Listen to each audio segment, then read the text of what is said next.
No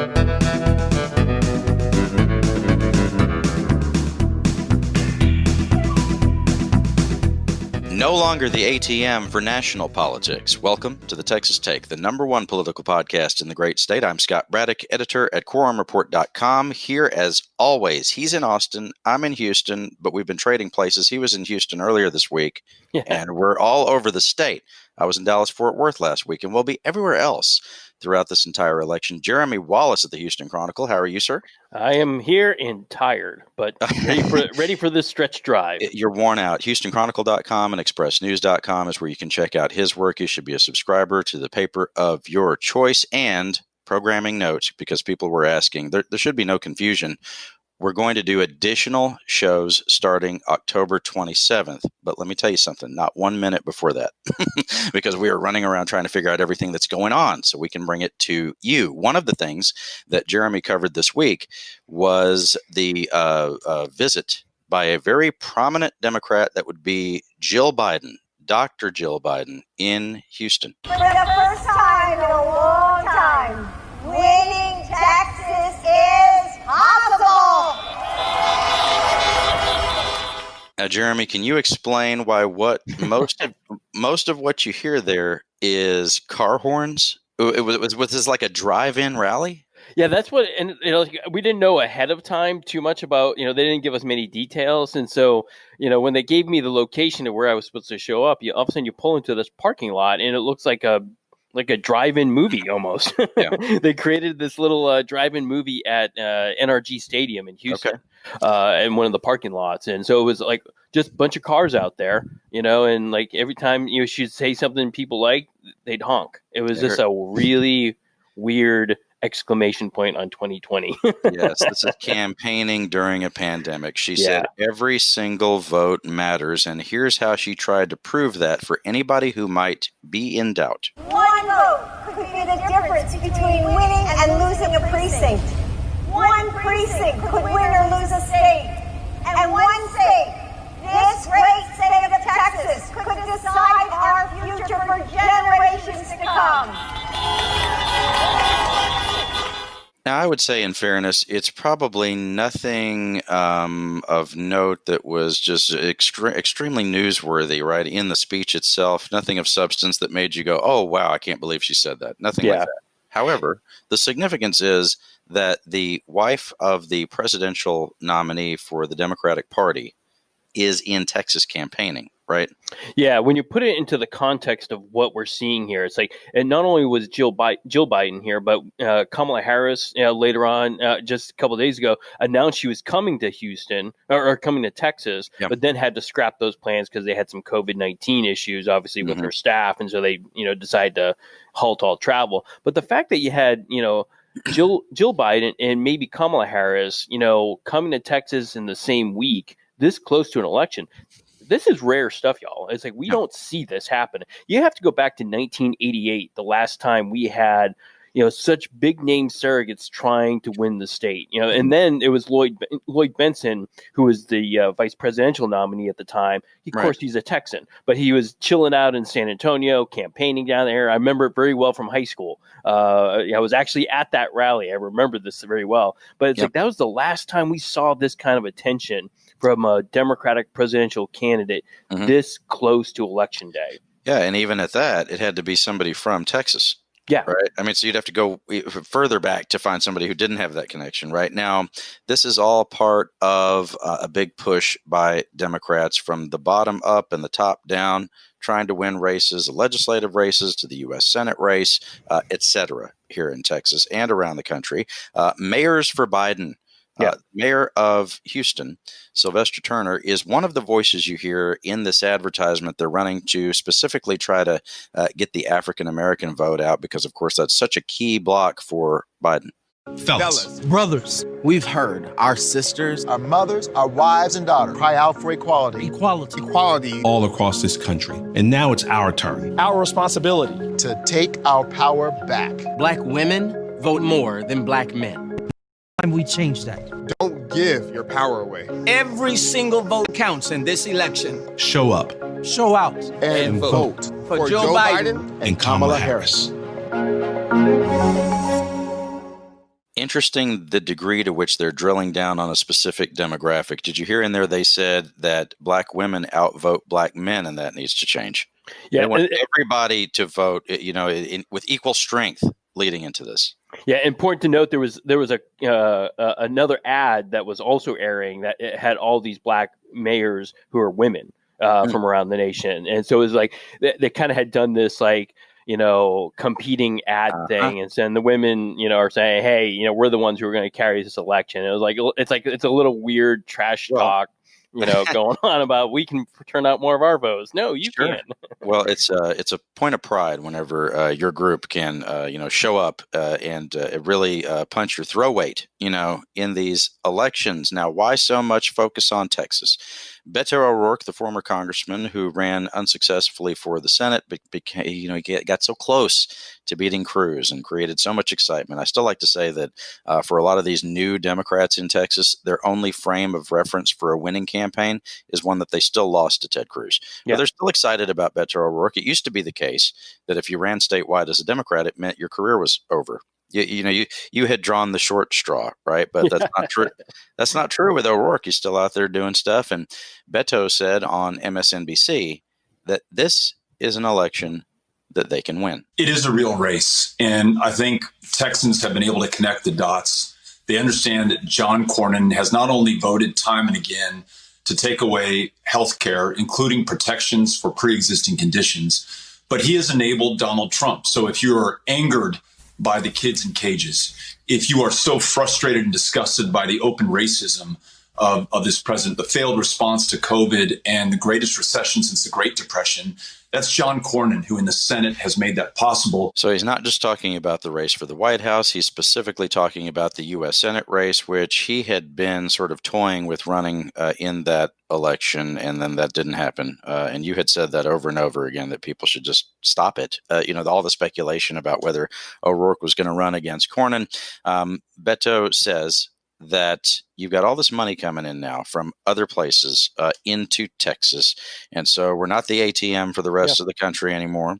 And he says that means that MJ Hager can be competitive with Cornyn, Biden can be competitive with Trump in Texas, and all down the ballot, that can be true. Yeah, Texas used to be the ATM to the rest of the country. And now you're seeing the rest of the country start to invest in Texas, including, and I want to thank him publicly, Joe Biden investing $6 million to go on the air, which is probably $6 million more than any Democratic nominee has spent in this state in the last 3 decades. And I think it's in part because he knows he can win it, and also because he knows he can settle the matter on the night of November 3rd.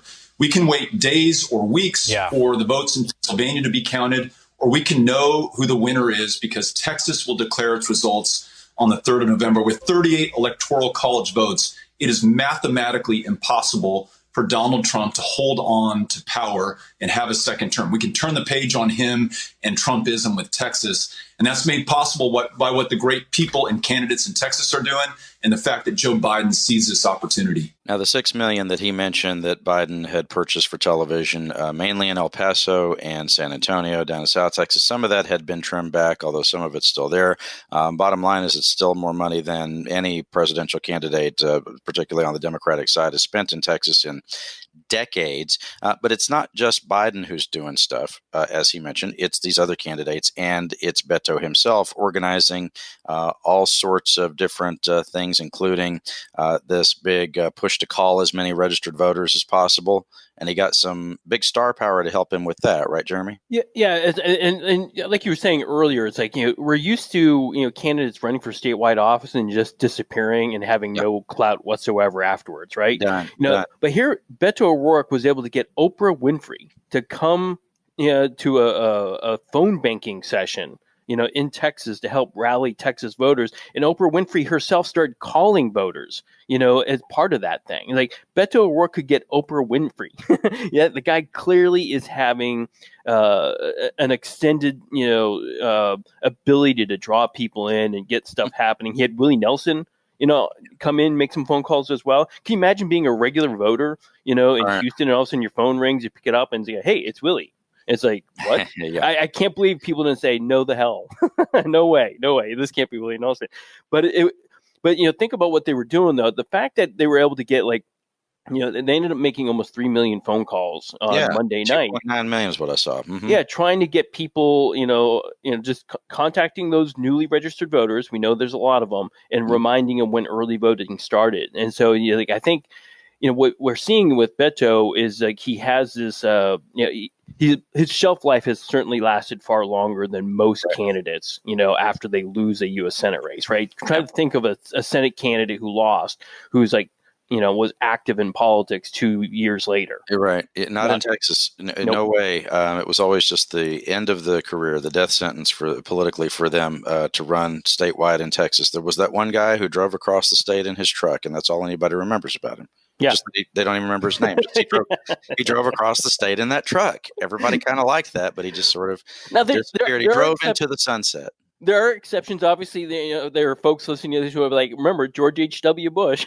He did lose his U.S. Senate campaign, and then he came back, and kind of did a few things. Yeah, I get it. But certainly in recent history, we're not used to seeing this. I mean, that's kind of the point, though. You have to, same thing with your Lloyd Benson example. You have to go pretty far into the past at this point to see anything like that. Now, before Democrats get too excited about anything we have said so far, they would still be hitting the inside straight to be able to win in Texas, right? Yeah. I mean, this is still a tall order, and what I'm about to say is true until it's not. And this election could prove it untrue. There are still more Republican voters than there are Democratic voters in Texas.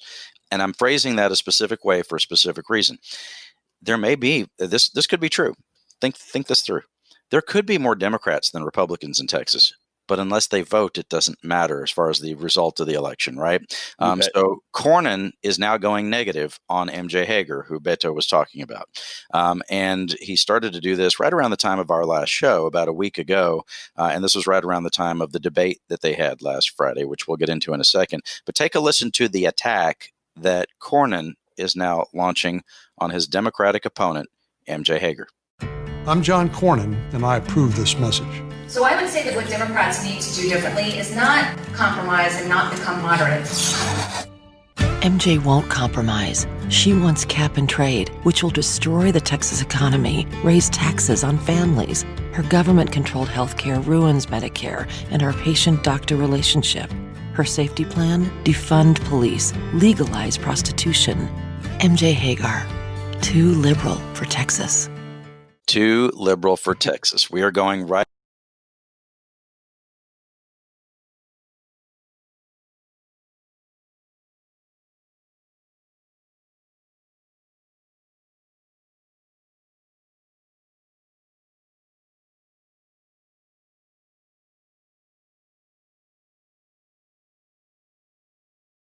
Especially for those newbies who are trying to do it here for the first or second cycle.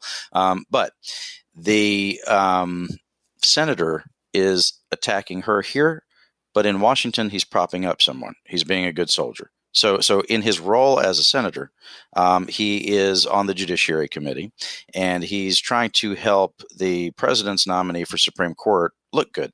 And isn't this the case? Democrats on the committee are supposed to make her look bad. Republicans are supposed to make her look good, right? That's the job when you're there. Here's Senator Cornyn making Amy Coney Barrett nominee for the Supreme Court. I think this is objective. He's just trying to make her look good. Most of us have multiple notebooks and notes and books and things like that in front of us. Can you hold up what you've been referring to in answering our questions? Is there anything on it? That letterhead that says United States Senate. That's impressive. Just making her look good. Without getting into everything that's happening in the hearings, and of course there's coverage at quorumreport.com and houstonchronicle.com of what's happening in those hearings. They are important, but it's pretty much a done deal, right? I mean, the Republicans have the votes to confirm Amy Coney Barrett to the Supreme Court, cementing a conservative majority on the court, which I think at this point probably only serves to fire up the bases in both parties. I mean, liberals are upset about that, and conservatives are happy about that. It probably doesn't move very many people in the middle. Here's something that might. There are circular firing squads both in the Republican and Democratic parties. What do I mean? They can't help but attack each other. Let's do the Democrats first. Ready? So in the debate between Cornyn and Hager last week, it was after we did the show last Friday, that evening. And it's tradition in Texas. You do these big statewide debates on Friday night. Yeah. That's what the Republican candidates will agree to, because not many people will see it. In the primary, Hager beat Royce West, who is the Democratic senator from Dallas, African American, and she was asked, and this was on KXAN television and broadcast across other TV stations in the state. KXAN is in Austin. Hager was asked why she hasn't reached out to West to try to heal the divisions in the Democratic Party after they had what was a nasty primary and an even nastier primary runoff. And keep in mind that out of about 1 million votes cast in that runoff, they were only separated by 30,000 votes, 4%, right? So you would think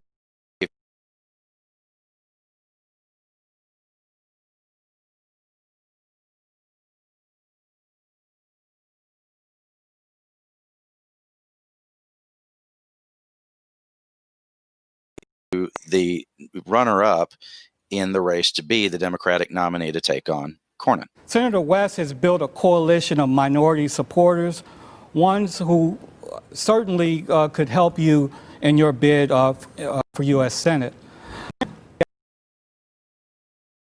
West, and this is what he told me. He said, MJ Hager has my cell phone number. She has not called me for my support. Have you reached out to Senator West since Wednesday?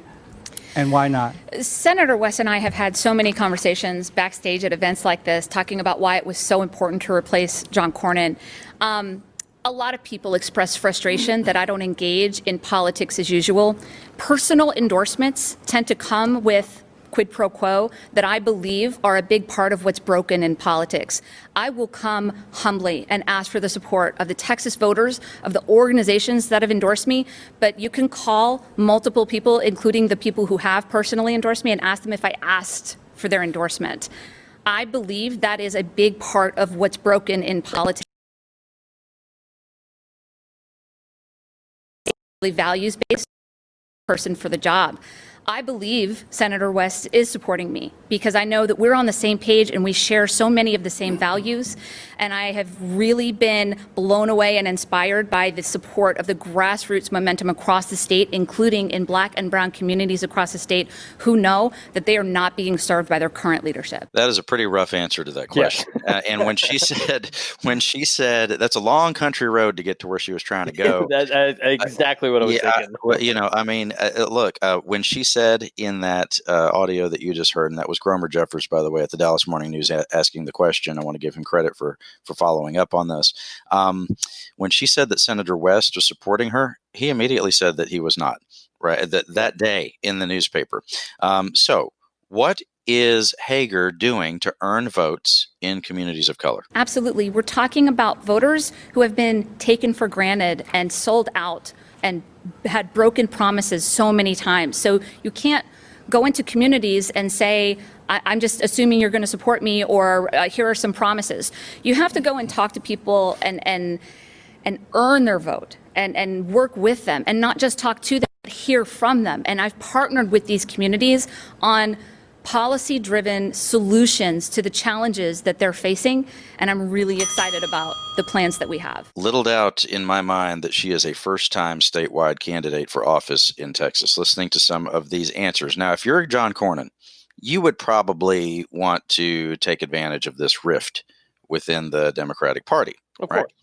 He was asked a question, which I think was legitimate, about why he's not better known. I mean, we have seen poll after poll that shows that Cornyn, despite being in office for 40 years at the statewide level, remember, he was on the Texas Supreme Court, he was Attorney General of Texas, and now he's been the United States Senator since, going back to 2002. So why don't people know who he is? Well, he sort of pivoted off of that, and he circled back to this question of why West does not support MJ Hager. But I don't worry about personal popularity. I worry about solving problems. I think that's my forte. One of the things that outside groups have recognized me for is being one of the most effective senators in the body at this time, because I work across the aisle on things like police reform, things like trying to recognize Juneteenth as a national holiday. But there is a reason why Royce West doesn't call up MJ Hager, because of the way she treated him during the primary. She basically suggested that He, a state senator, an African-American, a successful lawyer, the only way he could attain that is to be corrupt. That's the way she treats people. Well, Hager, after hearing that, demanded to be able to respond, even though, as you listen to this, you'll see she doesn't exactly know what to say about it. Ms. Hagar, I You have have to to let me. yeah, Yeah. 30 seconds to respond to that, please. I completely disagree. I'm not sure what to say, but I got to tell you that I am so proud of the fact that we had 1 million people vote in a primary runoff, which is such a small electorate. I have a lot of respect for Senator West, and I think it says something that John Cornyn, for the first time in his nearly 4 decades as a statewide elected official, is meddling in a primary of his opponent. He's clearly worried, and he has reason to be, but you can't select the person you get to run against. Once the primary has concluded, you can't really meddle in it anymore. What he's doing is he's stoking some divisions within the Democratic Party, which might not exist if the current nominee had done more work to try to tamp that stuff down. Now, after this exchange, Jeremy, it was fascinating. I saw where Senator West just basically blew her up in the newspaper. Austin American-Statesman, Jonathan Tylov over there got the interview. And he said, Senator West said of Hager, quote, "She's crazy," unquote. It said that she has not reached out at all and that she has a problem with black folks. Now, this was getting really ugly over the weekend. Then in the last couple of days, Senator West sort of walked that back a little bit. He put out a statement within the last 48 hours in which he said that he was encouraging everybody to vote for Democrats up and down the ballot from the White House to the courthouse. But when he was specifically asked, "Are you going to vote for MJ Hager?" West, a spokesman, said that he was not going to have any further comment on the situation. So they're fighting with each other. We only have a few data points for how people are voting during this pandemic, pre-early vote. And we've seen so many people early voting, right? I mean, you were at these voting locations in Harris County, but during the July runoff, as Hager mentioned, almost 1 million people voted in July on the Democratic side. So they're very fired up. And if you look at what happened at the early voting locations all across the state, Harris County, Dallas County, in Travis County, I went to my polling location that I usually go to in my neighborhood. And my neighborhood, I want to brag on them for just a second. They vote. It is a voting neighborhood. If there's a school board election, there's a line out the door. So I knew it would be crazy on Tuesday as the early voting was getting underway. But if you look at where the people are voting so far across Texas, and you look at some of the primary voting history, you can start to see some of the stuff, and you can see whether people voted in previous general elections. I think what I saw was about 10% of the people who had voted so far after the first day of early voting, 10% had never voted in a general election previously. So those new people, 90% have voted in one. Didn't see all the breakdowns for primary voting history for these folks, but based on where they're voting and things, you can probably say that it's a majority of Democrats who are voting so far. How big that number is, I'm not sure. I saw some projections that said it could be close to 55%, something like that, and more like 38 or 40% would be the Republicans, and then you'd have to make up the difference with those unknowns who are out there. So while the Democrats are fighting with each other for those votes, the Republicans are fighting with each other as well. What were you going to say about it, Jeremy? Yeah, I was going to say, it's like, if you look at what's happening in the Senate race, it kind of hits on something we've been talking about for a while, how like both the Republicans and Democrats are not used to a close race, yes. in Texas, especially on a statewide level. And you can almost see like people don't know how to respond. So like for Cornyn to be talking about cap and trade, which was really a big issue in the 1990s, and to be, claiming Hager is for prostitution is like, what? It's like it almost shows you how like out of like practice we are in having competitive races here, and even listening to Hager, like struggle with how to answer a question about this division within the party. It's just like, come on! It's like, why are we not struggling with this? But you got to look at like a couple of really key data points to look at. In 2014, remember that was the last time John Cornyn was on the ballot, and the world looks completely alien to him in his campaign at this point, I would bet. Because remember, back in 2014, John Cornyn won, Bexar County in San Antonio by over 30,000 votes. Mm-hmm. He won Harris County by over 80,000 votes. Mm-hmm. He's going to lose both those counties. Yeah, no question. I can guarantee he's going to lose. He might lose Harris County by 200,000 votes. Mm-hmm. And so, as a campaign, they have to be thinking, well, what do we do? How do we fix that? And so that negative ad they had is like, it's a weird negative ad. It kind of misses, like, there's so much that you could do, but like, they're not quite figuring out how to attack Hager in a way that's going to benefit them in those big cities. Yeah. And then add on top, we have 3 million more voters in Texas since he was last on the ballot. Yeah. It's like, that's a lot of people who don't know who John Cornyn is, who have never voted for him.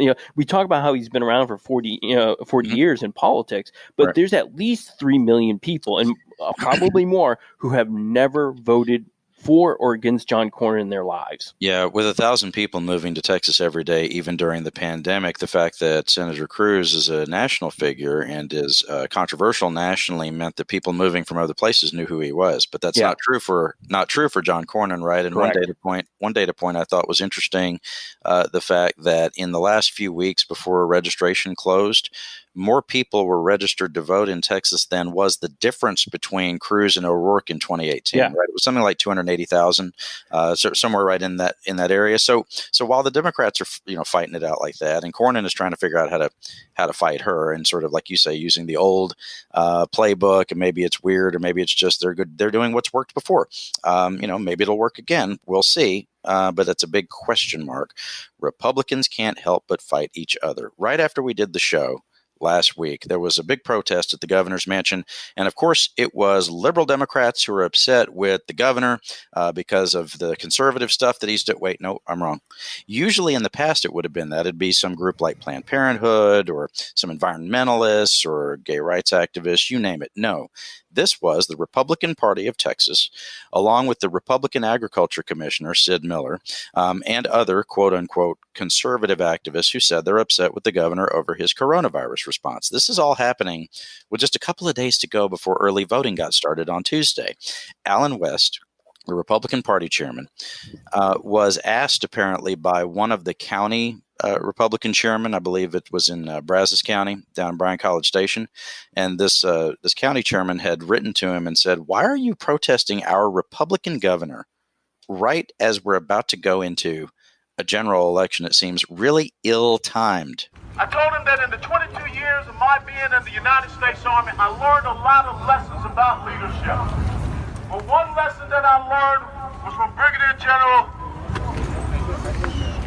that served with me at Fort Bragg. And he taught me that leaders know what right looks like. Right. Woo! And I told him that true leaders don't pick and choose when they do what is right. They do what is right all the time. So West and these other Republicans, Jeremy, want the governor to lift all the coronavirus restrictions. They don't want to wear masks. They don't want any businesses to be closed. West is saying that their demands are very simple. No exceptions. No delays. Open Texas now. And this may actually be the real point, that the governor may be facing a primary challenge from the Republican Party chairman himself. West for governor!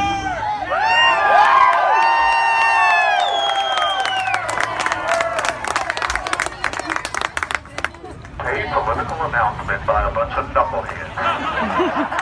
A little hard to hear him on the megaphone there, Jeremy, but he's saying paid political announcement by a bunch of knuckleheads. But he certainly didn't say that that's not true, that he's not running. And look, there is energy in the Republican Party already to be running the 2022 primary right now. You have West and others who are not focused at all on the general election that's unfolding right now. We saw these giant lines of people, out there in the big cities and Democratic areas, waiting for hours, 4 hours, 5 hours in some places. I saw where people were waiting for 3 hours in New Caney, Texas, in Montgomery County. Now, I don't know how that bodes for Democrats, but the point is there's a big election happening right now. And the Republican, the base is already, gearing up to take on Greg Abbott. And I think that, this is the natural consequence of having a governor whose poll numbers have gone from 70% down to 35% for his coronavirus response. And the governor has been in some of these legislative races endorsing different candidates, which there's now a debate about whether that's helpful or hurtful to those candidates because of the way his poll numbers look right now. I think that the argument in favor of the governor endorsing a Republican candidate would be that, look, in certain districts, he did outperform a lot of other Republicans in 2018. Those are actual election results and not just some amorphous people. Those who would support him would say that these polls are amorphous and they're only one snapshot in time and you can't rely on that. And that people really do still support the governor, even if they're upset with him right now for his coronavirus response.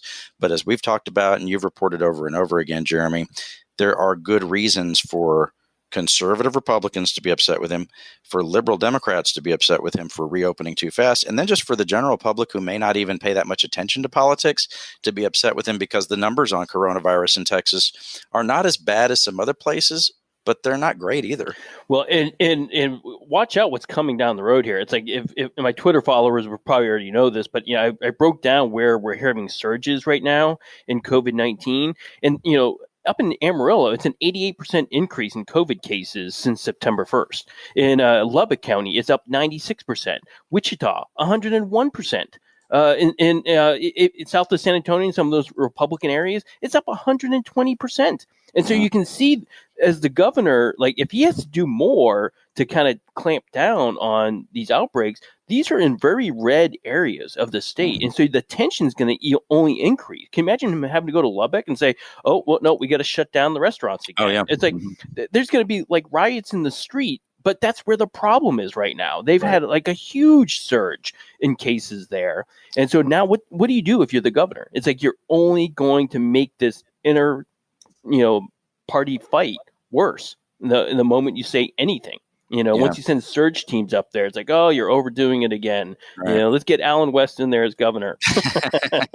Well, and I did see some reports out of Lubbock where they were asking that question. Some of the local folks were asking the governor, are you going to shut us down again? And to your point, they did not sound happy about that at all. This is the kind of moment when those conservatives start coming for the governor with, the pitchforks and the torches and all that. We've played so many negative ads on the show over the past couple of weeks because there is this air war going on with the Democrats trying to take out the Republicans and some pretty brutal stuff, right?